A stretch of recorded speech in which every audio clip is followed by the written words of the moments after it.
The midlife years have some interesting turns in the road as we reach this phase of life. Welcome to Take the Turn with Maryanna and Jay, our podcast where we share our honest conversations about marriage, family, faith, midlife, and the excitement about what lies ahead. Welcome to Take the Turn with Maryanna and Jay. Today's episode is number 4, and it's titled Stress, Midlife, and... Why are you breathing like that? Yep, that's the title. Stress, Midlife, and Why Are You Breathing Like That? Sorry, I had to. Does your wife ever do that to you? Mine apparently does. Yep, today we're talking about stress and anxiety. Yep, what stresses you out, how we stress out about different things, how we respond differently to stress, and what we can do to help each other and support each other through stress and know what to do to help our spouse feel a little bit better. And quick disclaimer, we're not medical professionals, we're not therapists or counselors, so we're just here to talk about, how we deal with stress as a married couple, and hopefully you can find some humor and maybe something useful to take away from our conversation. But if you have, severe stress or anxiety, you should probably seek a counselor, which we are not, but we'd love to share our stories with you anyway. Absolutely. And don't forget to stick around because we have our world famous top 10 list at the end, and it is going to deal with stress and bring in a little humor too. All right. Stress and anxiety can come in different forms, of course. And we know that there are people out there that are dealing with real intense types of stress, Absolutely. like sick children or cancer or real poverty and that type of stuff. Kind of stress, right? Yeah, right. and that's we're not going to get into all that. 'Cause that again, we're not professionals or licensed counselors or anything like that. We're going to talk about kind of normal everyday stresses, and a lot of it probably you could consider first world stress. It's stress of our own doing a lot of times. Maybe we've procrastinated. Maybe we've just got up late, ill prepared. We're running behind. We've taken on too much. And that's those are kind of first world problems, but they're real stresses. Yeah, and specifically, we're going to be talking about what stresses are happening currently in these midlife and beyond years. Right. And so, yeah, you talk about kind of the normal stress that you go through, and then on top of that, the things that women are going through in midlife with all the hormone stuff, and I'll leave that to more of an expert. All right, not you me. asked for it. Hello, look at this life right here. Well, right. Compare it. Let's just stop. Mine's nice and Jay's neat. got this little stapled paper, and I've got torn tops, and welcome to our world. All right. So typical stress for me as a wife, as a mom, as a daughter, I would say is pretty much all day. Again, it has a lot to do with hormones, and we'll get into that. But let's talk about, a Saturday morning. Wake up, and I'm thinking, okay, get out of bed. But I want to sleep. Oh, wait a minute, but I'm not being productive, and that's starting to stress me out. Oh, but I need to hurry up and get up so maybe I can go to the gym. Oh, but if I go to the gym, then the dishes in the dishwasher that I left the night before don't get done. And oh my gosh, but I forgot to order flowers for so-and-so's mom who's in the hospital. And, it just piles on and on and on, and it just tumbles, and you're just like, oh, so it's a lot of stress about, what I need to do or what I haven't done, and then the stress of thinking about it just makes it even more intense, It becomes a cyclical effect. It does. You It really stress about does. certain things, and then you stress about being stressed about those certain things. And then I start thinking, oh my gosh, stress causes health problems. Oh my gosh, I'm going to have health problems because of what I'm doing right now. And it just, is this never ending thing going on. But yeah, I would say those were, that's a typical thing going on in my head as far as stress goes. But the hormonal part is another level. And I want to acknowledge that men and women have stress, and we have very parallel stresses at times, but this is, in these years, an added layer that is very hard to explain to someone not going through it. But allow me, Mm. because I think it's hormones. Like, I would say most husbands know there's a hormonal change, But and it's don't called. say that, husbands. Don't ever say that. But We I may know it, but don't say it. But the more you know and the more I know, the Yeah. more I think we'll understand each other and can deal with what's going on in our current midlife and beyond years. Mhm. So, okay, I'm going to try to explain this in layman's terms because I have no medical background. I have a teacher background and I teach children, so that's about it. In real estate. You did real estate I too. did do real estate, yes. But as far as anatomy and all that, this is what I've been learning. And I actually, I was watching something on social media. She's called the perimenopause nurse. Her name is Carla. So anyway, and she does sell products, but she had a lot to say, and I was very interested. So I kind of started researching because of that video I was watching. So okay, all right, you and I, men and women, have a part of our brain deep inside our brain called the amygdala. I don't know if you remember that from Maybe remember it from school. 12th grade anatomy class. Right, Yeah. right. So the amygdala. So it's like an almond-shaped part of our brain deep inside the brain. It's very small. It is the part of our brain that handles emergency situation. It tells you, a bear's chasing you, or it tells you to flee or to fight. That fight or flight reaction. There's also your prefrontal cortex up here on the front. That is your, hey, let's look at the situation. Do we really need to freak out about this? Your calmness, your regulator of whatever your amygdala is trying to fight. Okay. Okay, so the amygdala, we both have issues with that, men and women, because you can, sleep deprivation causes your amygdala to be more sensitive, amongst some other things. But in women going through perimenopause or menopause, when your estrogen levels are low or non-existent, which mine were at a time, really affect that amygdala. So it makes it even more ultra sensitive in situations like scary situations, as in kind of like a smoke detector, like, something's going on. And it can be anything for both of us, for amygdala, but it can be anything from, a bear chasing you, or like your teenager rolling their eye at you. It's just that, that we got to do something about this situation. Mhm. So we both have it, but it's intensified as you're in peri and menopause. Okay. So there's that miscommunication. So when we're in a stressful situation that normally our prefrontal cortex could probably figure it out a little better and not make it such a big deal, our amygdala is like, Working overtime. I don't care about frontal cortex. We're going to just fight this, and we're going to stress out about this.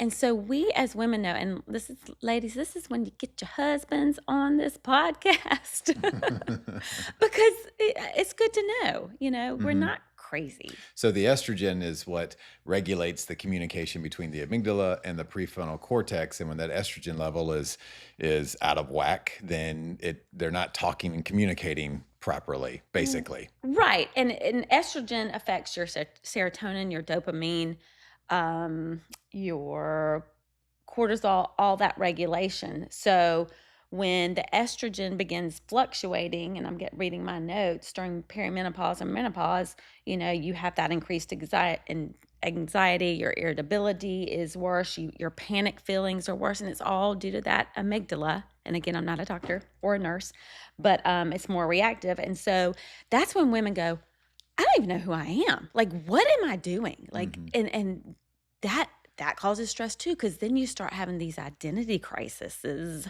Yeah. and just and I've told you before, I wake up and I'm like, what's my purpose? And I think all this has everything to do with these changes. Yeah. So we got to hang in there, ladies.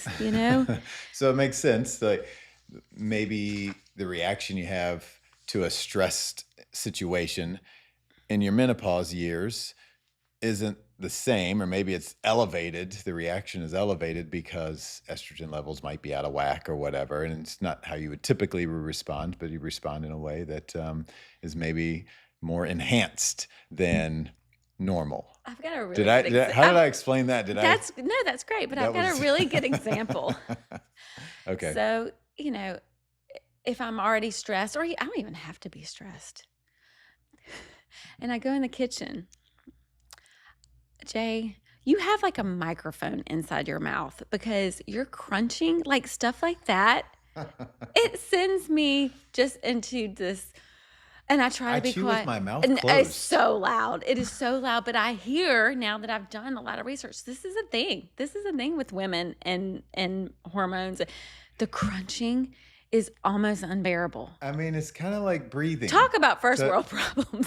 It's kind of like breathing. It's a necessary function of life. Yours is So, really, really okay. loud. Well, I'll keep my crunching more muted from now on. But I'm looking forward to, and I'm about 5, to be completely transparent, 5, 6 years into menopause. So I think I'm on the down slope of it. All right, so I can start chewing normal. No, again? but no. I think chewing we should just be separated during any Okay. kind of chewing. Well, I guess that takes date night out. We can't go out to eat You can anymore. just have soup. I'll But then you try. might slurp, and that would be bad too. But All right. but yeah, So I definitely, there's a physical connection between obviously stress and our bodies. Like you talked about the brain, but you also feel it in the gut too. oh yeah, I such a know correlation. that, if I'm stressed, I can feel almost, in that pit of your stomach, you feel butterflies or you feel a bit nauseous or something, just depending on what the stress is. And so there's definitely a direct physical correlation between our physical health and stresses. And so that's why I think it's so important. And it's proven that, lack of sleep causes, enhanced stress.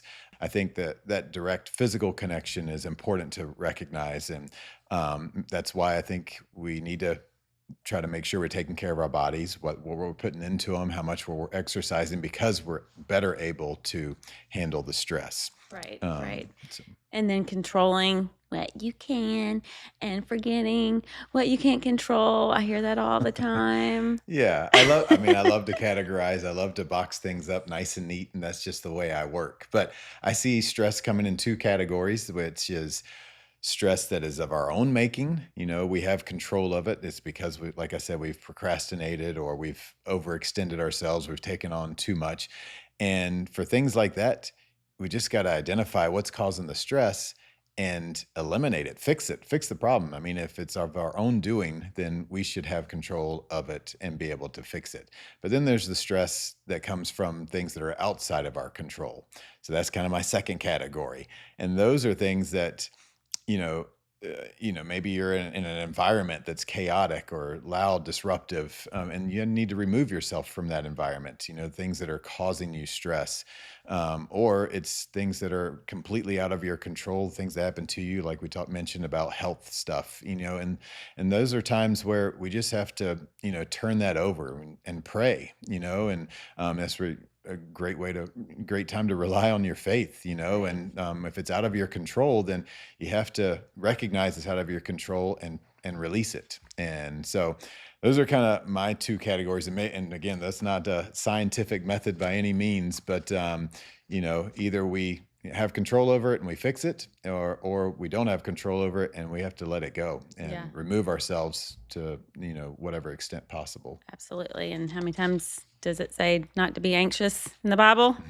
Woo, but that's a hard one. Absolutely. Yeah, and you do put things in nice, neat boxes, and I wish I could do that. Like that's a strength of yours is just kind of what's the word I'm looking for? Organizing, categorizing, and I just Compartmentalizing. yes, That's what I do. that's it. That Yes. can be healthy and unhealthy. That's something that I need to do. And your brain is capable of being rewired. That's the hopeful part. Mhm. Is that because sometimes I'm like, well, I'm just like this. This is how I handle stress, and this must be in my DNA. Well, I think now that I've thought about it and researched a little more, it's not in my DNA. I have wired my brain to handle stress the way it does, but we can rewire it, and that's what I'm hoping to do, especially these midlife years, because I don't want to like stress out this phase and the second phase. We're going to stress out, but I don't want to stress out about dumb stuff. Yeah, we Like, should be beyond the kind of average day-to-day stresses, you would think. I mean, we're yeah, not dealing with kind of the everyday stuff of shuttling kids back and forth anymore and dealing with diapers and kind of craziness that comes with younger life parenting, right. parenting younger kids. We're beyond that. So, a lot of the stresses we have maybe now are of our own doing, and so that's where we need to identify those and fix that part of it. And so, Fix. There's the fix. Jay likes to fix. yep. But so I guess a great way for us to practice what you're talking about, we can rewire our brains. So a A great way for us to, neuroplasticity. that's right. Yeah. So is to practice responding in a better way Mhm. and doing that over and over again. So I think it's important to know how your spouse wants you to respond. Yeah. So teach me. How about Well, how should we respond as men to women when they're stressing out? as you're talking, I was thinking about the whole, before we got married, everybody be like, okay, let me give you some advice. Marriage is 50-50. Heck, no, it's not. Marriage is not 50-50. It is not. It is sometimes 90-10. It's sometimes 100-0. It just, you have to support each other, because there's going to be days when you're way more stressed out. I mean, that doesn't happen often, but way more stressed out than me, where you're going to need my extra, percentage, Yeah. I and mean, vice versa. guys have stresses that are different than And you women for do. And I sure. don't want to Yeah. dismiss that No, I know you're not, and say, oh, you don't have the hormonal issues, because but you they are do have different. I mean, stresses. you Yeah. have the stresses of that are relationship based, and I mean, you're definitely worried about making sure everyone is taken care of, and that's a real stress. Hmm. And guys, I think, are worried about and this is generalizing, of course, but not every household is the same. But Sure. my I guess my stresses for us, comes with making sure that we have everything we need. I've got work stress that piles on, where I've got clients that have needs and deadlines and those type things that I'm handling on during the workday. But then the stresses of making sure that our family is taken care of, our finances, all those, and am I spending enough time with my kids? Am I keeping my wife happy? Happy wife, happy life, as they Gosh. say. But just all those things. But that's a different stress, but it's equally as important. Yeah, and I think as we're in our midlife and beyond years, we think, now, did we do enough for our kids? Are they going to be okay? They're starting to, have their own lives and make their own decisions, and we're like, oh gosh, did we do enough? Mhm. And that's another added stress. But you talked about it earlier. We're choosing a lot of our stress, Right. and so if we can just kind of get that prefrontal cortex kicked in and really, think about what we're stressing about, maybe it will minimize the fear. And fear, that fear is stress. And that's They're anxiety almost too. yeah, Yeah. they're almost synonymous. And stress is things that are happening to you in that moment, Yeah. and both are very real and very heavy at times. Hmm. um And you just said haven't happened yet. And that is something that I do almost on a daily basis. I think, what if this happens, or what if that person thinks that I did that, and you do remind me. And I'm going to go back to your original question about what can you do to help yeah. me.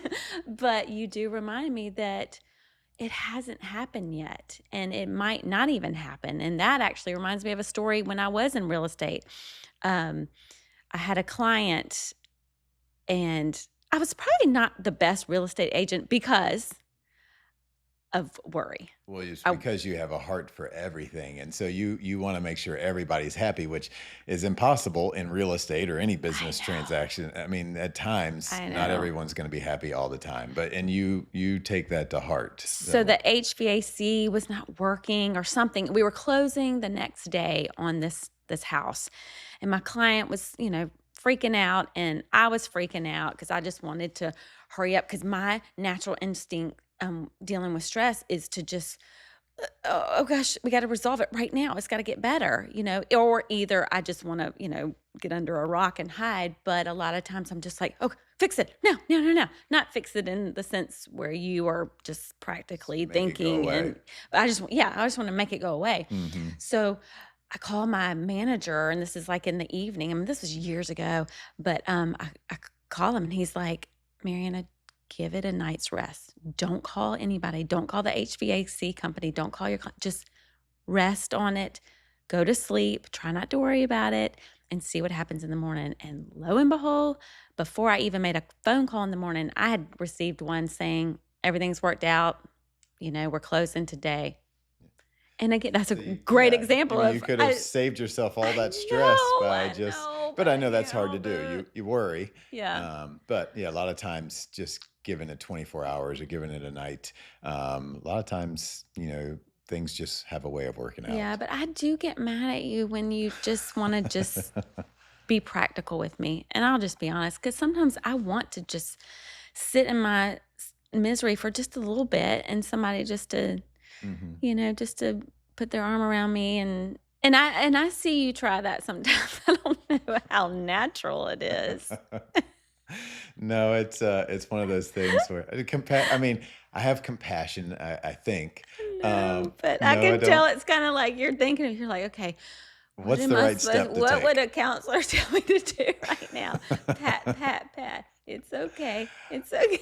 All right. Well, maybe compassion doesn't come naturally to me, but I will, try to put my arm around you. But I know that, and I know that it maybe seems like it's a little forced, Yeah. but I know what steps that I should be taking. So, Yeah, but but even saying if I'm telling you something like I'm trying to think of a good example, like let's say that someone is mad at me because I don't like when people are mad at me. Mhm. And it might be a miscommunication situation where I think they're mad at me. And I tell you about it and I'm upset about it and you're like, they're probably not. They're probably not even thinking about that. Or Well, well, just don't worry about what other people think. yeah. And I'm That like, one. but I am, and I can't just turn it off. And I think guys, I'm generalizing, but I think guys are better about that. Even as kids, y'all could get in fights with each other, fist fights, and then 2 seconds, 2 seconds later, y'all are buddies. Where girls are gonna, be Oh yeah, catty, and I mean, I'm talking about childhood, yeah, I know. and be mean, and we have to go through this big process to finally get over But I it. think that's part of compartmentalizing. Why guys maybe typically are better at compartmentalizing. And I definitely am. I can box things up and put it away and never Yeah, think about it again. And your box kind of stays open, and you and got lots of I boxes that do are have lots open. of boxes. So what I'm hearing is I need to be. I mean to listen What I'm more and hearing, so right. clinical. Hmm. Yes, honey, that is true. You Okay. are hearing that correctly. I got it. So No. how can I help? Okay, because I know I want to talk about things and I don't like when people are sad or Mhm. upset. So I want to get to the root of the problem. I was bad about this as a parent, especially with our boys and probably with our girl too. But I wanted to go in. I remember going, especially with the oldest, going there in his room and going and sitting on his bed and going, "What's going on? Let's talk about this." And I remember he would say, "Just leave for a minute. I just don't." Yeah. But what I can help, just go away. Give me some time. And that was hard for me because I don't understand that. I don't understand go away. Yeah. You know. Well, I think, and that's how I handle things. Is I want silence. If I'm really stressed, I don't want someone going, "What's wrong? What can I do?" I mean, sometimes maybe what can I do to help is good, but Mhm. most of the time I just want silence and leave me alone and let me figure it out. Let me, figure out what's causing the problem, figure out what the solutions are, and figure out which one I want to tackle. Yeah, and we And work at home. So I tutor. You work at home all day from your office. So we're constantly around each other. And so we see I don't, uh, a lot of times somebody might be in an office and you don't see those everyday office stresses Mhm. normally, but we see each other's all day long. Yeah. So that's good to know. And I need to remind myself that I don't have to go in there and when you're in the middle of a situation in your office and have a counseling session with And a you. lot of times I'll come back later and I'll tell you, like, at the end of the day, like, Yeah. "Oh, this is what this is, it was a day," and I'll tell you about my stresses through the day, but Mhm. in the middle of stress, I don't really want anything but Okay. silence. And Okay. that's I'm just going to me. Maybe try not really every guy is the hard. same, but, I think a lot of times it's just like, "Let me figure it out," I know I'll get through it. It's not gonna kill me, but, Yeah. I'll figure it out, but, or maybe I won't. Maybe I just need to pray about it and turn it over and let it go. But I'll come to that realization hopefully at some point throughout the day, and then I'll tell you about it at the end of the day. But if you keep asking what's wrong and what's going on, that just makes it more stressful. You're being silent now. Oh, thank you. See, we're already getting better. So we've already. All right, that's a wrap. I can't imagine just being silent about anything. All right. Well, all right. Well, that I think that was good. So I've learned that I need to not try to fix the problem for you, but to be compassionate, understanding. Maybe you just want to talk and let me listen, and then. And I learned to shut up. I got it. All right. That's We're easy. winning. We're winning. All right. Well, let's get on to the fun stuff. So let's Okay. do our top 10, and this one will be fun because it's the top 10 things not to say to your spouse when they're stressed. So we're going to start with number 10, and starts with you. Okay. And mine's more like this will stress me out. Like some of it's on top of me being already stressed, but some of it just induces stress. Okay.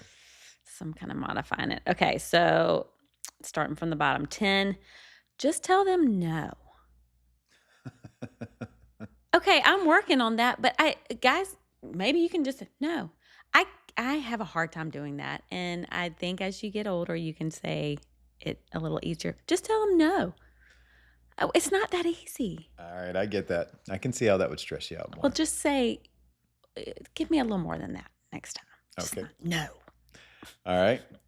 Number 9 is what's wrong? And so, like I said, I need time, I need space. So, I want to talk about it. all right. All right, my next one. Can I have a sip of that? Ugh. That stresses you out? Yes, because I am about. I mean, I just. Can I have a sip of that? No, just make your own. All right. No longer sharing. I was Sounds so mean. I was like that Fox and the Hound movie where they're sharing the That's noodle. pasta. Yeah, I wouldn't that do that either. Okay, go. All right. Next one is I'm just trying to help. And I I'm like, am. yeah, I know, but I think What's wrong with that? I'm sometimes just it's trying the to it's help. the tone. I'm just trying to help. Oh, It's like, well, are you or it's not really. okay. Okay. It's out of your control, honey. Well, that's the problem. That's exactly I know that. That's making it worse because it is out of my control and it's driving me crazy. So don't say that. Don't say the Don't obvious. remind you that Yeah, it's out of your I control. know it's out of my control. I'm crazy. Ugh. All right. I'm Here's my getting mad right now. Here's my number. This is number 5 on our countdown. Why are you being weird? I do say that. Yeah. It's like I'm not being weird. I'm being quiet so I don't say anything that I might regret later on because I'm I stressed. know, I I'm do not say being that. weird. Okay, you're right. Okay. Okay, here I go. I'll be in the car. Oh my god. I'm just letting you know where I'm going to be. Like, I know you're waiting for me. You don't have to say, "I'll Like be in the car." Sunday mornings when we're trying to go to church and Yes. Just leave that out, okay? I know that you're getting in the car because we have to get in the car to go to the next place. So I know we're getting in the car. All right. I need Here's to my calm next one, down which is, did you set your alarm for whatever it might be? on your phone Yeah. And I'm like, I don't or need a Alexa. need a reminder to set my alarm to remind me to do whatever it is that you want me to do. I know. So, all right, number 2. Okay. This isn't my last one. Yes, this is your last one. Yeah. Okay. Hey, did you order something from fill in the blank? I'm like, oh crap, what was that? It'll come up on your either phone with, purchases, or either the doorbell will ring So and don't remind you of the things that you're supposed to purchase. right. And again, these are things that probably stress me out, but yeah, right. did you order something from? I'm like, and then I can't remember what it is. Should I just text it to you maybe? Don't say it. No, just don't say it. I mean, if I ordered it, I ordered it. All right. Here's number 1. Number 1 thing not to say to your spouse when they're stressed. I saw that so-and-so was hanging out by the pool with their kids. Sure looked fun. I'm like, that's your subtle reminder. I want a pool. The passive aggressive comment is a reminder to that we want a pool. Well, I don't need to be reminded of that. Our grandkids, That's future stress grandkids, on top of other are stress. telling you right now that they want a pool. All right, I'll keep it in mind. I'll tuck it away in the mental Rolodex and keep it in mind. All right. All right. Loved hanging out with everyone. Well, Good that conversation. Was stress and anxiety. Good Hopefully communication. That's like right. we know we're on a different understanding now. All right. Till next time. Follow us on social media at Take the Turn Show, or visit us on our website at taketheturnshow.com.